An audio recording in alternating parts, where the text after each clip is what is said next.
Here we have an adult left humerus. This is the proximal end, so this is the part that articulates with the shoulder. And this is the distal end, so this is the part that articulates with the elbow. The articular ends are connected by the shaft, which is roughly circular in cross-section. So up at the proximal end, anatomical features of note. So first of all, the head of the humerus, which is the large, sort of round, smooth, articular area. So this articulates with the glenoid fossa of the scapula. So all of this area is the head. And then just sort of inferior or just beyond the lip of the head, we have the anatomical neck of the humerus. And then there's also another neck, and this is called the surgical neck, which cuts across the bone in this region.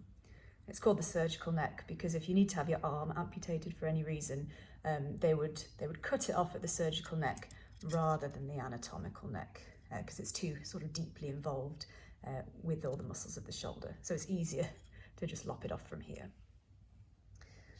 So at the minute we're looking at the anterior surface.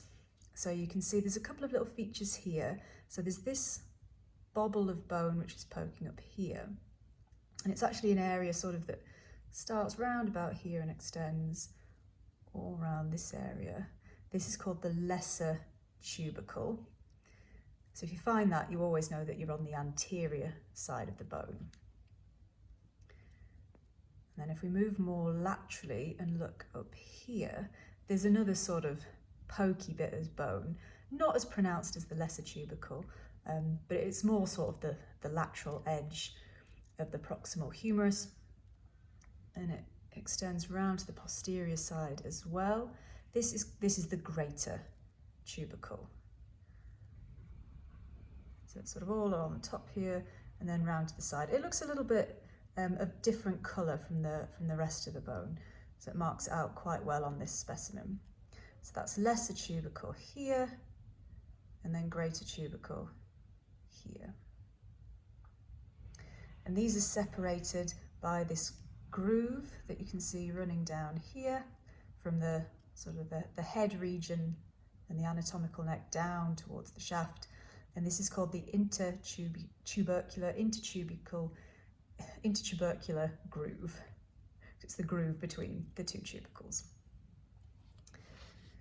Moving down to the distal end, so we can see a few features here. So we're still on the anterior side.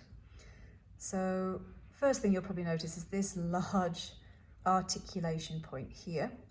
So this is where we articulate with the ulna on this side, on the medial side, and the radius on this side, the lateral side.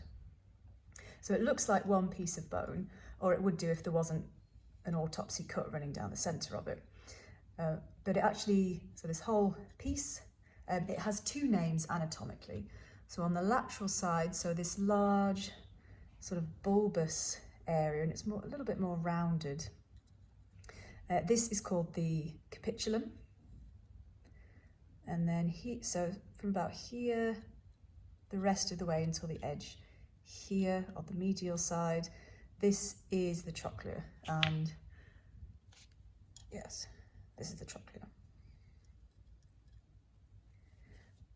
So you can notice that by the pokey down bit at the bottom, it projects inferiorly much more than the capitulum does, which is quite contained. Then directly superior to the trochlea and the capitulum, we have two small fossae, so indentations into the bone. So this one here above the trochlea is called the coronoid fossa, and this is when the elbow is placed in flexion, the coronoid process of the ulna will just sit in this little fossa here.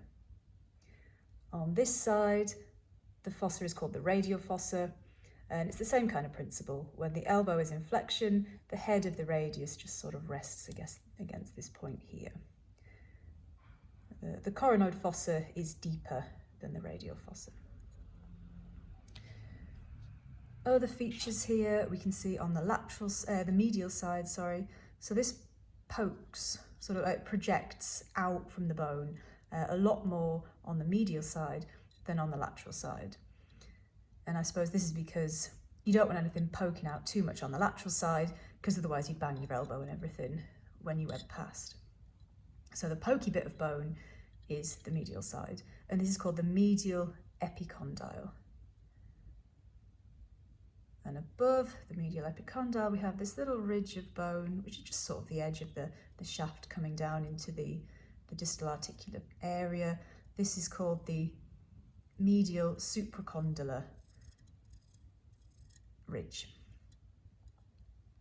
And then on the lateral side, we have the lateral epicondyle, which is much more it's much neater and close to the bone than the medial side.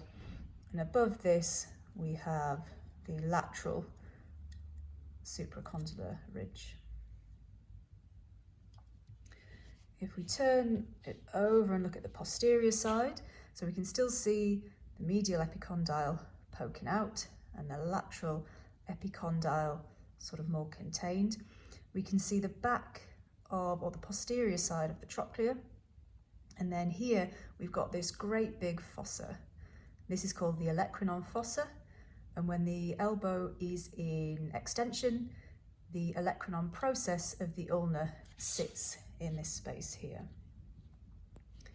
So if you only have the distal portion of a humerus and you're not sure how to find whether you're looking at the anterior or the posterior side, if you can find the olecranon fossa, the really big, deep fossa, you know that this is the posterior side. And this bit here with the two smaller fossae is the anterior side. The other feature on the humerus is if we look at the top half of the shaft, and on the anterior and the lateral side, you can see this sort of ridged, and it feels quite rough when you touch it, large area of bone. This is called the deltoid tuberosity. This is where the deltoid muscle of the arm and shoulder attaches. On this individual, it's quite small. It doesn't poke out from the bone very much. But if we look at another individual, this is the right humerus. So it's on the lateral side here. This is actually quite large in comparison. You can see it extends onto the posterior side of the bone as well.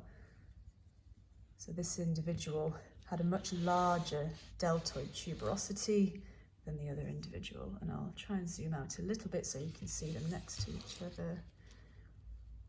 There we go. So yeah, this whole area here, the deltoid tuberosity, whereas on this individual, it's much, much less pronounced.